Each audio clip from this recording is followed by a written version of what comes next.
And as you can see, that is just dangling. This part right here is what we're worried about, just being a dangle. All right, heel. So this is a heel.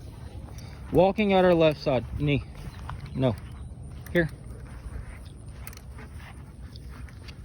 When we stop, the dog should sit.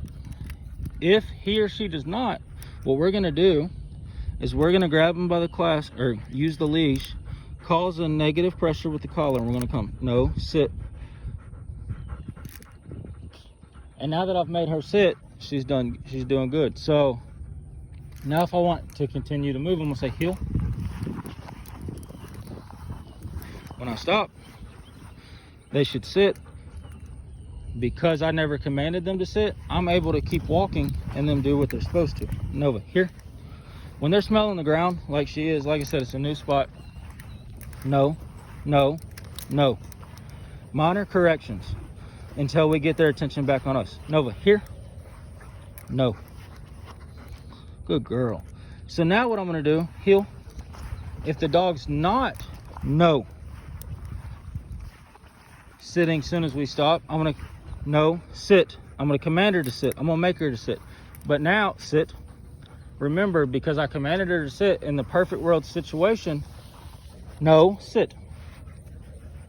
The perfect world situation, she's remaining that sit. She's maintaining it, no matter what's happening, because you told your dog to carry out a command.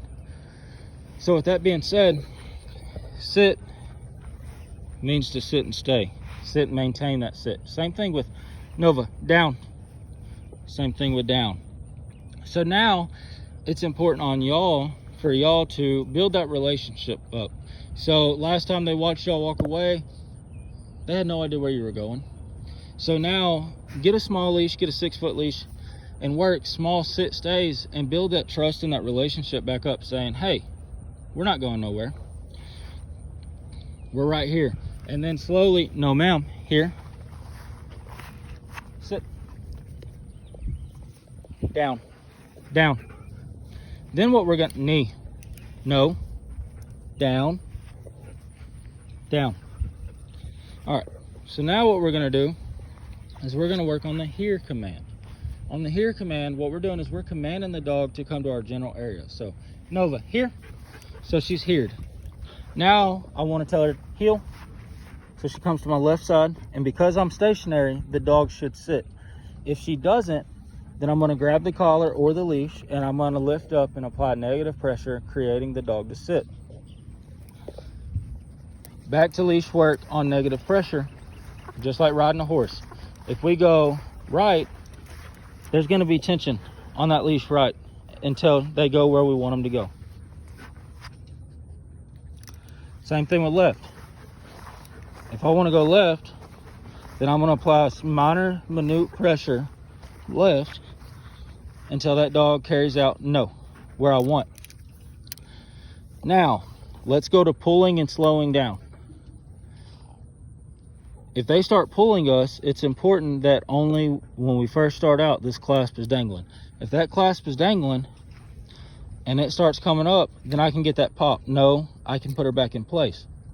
But if I wait until sit, that much tension is there, I'm not able to do anything but manhandle the dog at that point. Sit, knee. So it's important that we stop the pull the instant they break that boundary, not once they get so far out that boundary. And it's also important that we stay consistent. Every day our boundary is the same, not one day we let them go 3 steps ahead of us and then the next day we get mad because they're 5 steps ahead of us. They're going to try to go 1 step further than what we're allowing. So we need to allow what you're comfortable with. Where I'm personally comfortable with, her right shoulder should touch my left leg. Everything is left sided. The reason being is if I'm walking down the interstate, or not the interstate, the highway, the main road, the neighborhood, it doesn't matter. Theoretically, I should walk towards oncoming traffic. And if I'm walking towards oncoming traffic, at that point, the dog is on the left side and at the safest avenue because she or he is away from traffic. Well, if y'all got any other questions, sit, heel, here, place and down. And you can reach me at 479-228-2834 or send us an email at the email address that sent you these videos. All right, thank y'all again for trusting Diamond State Canine.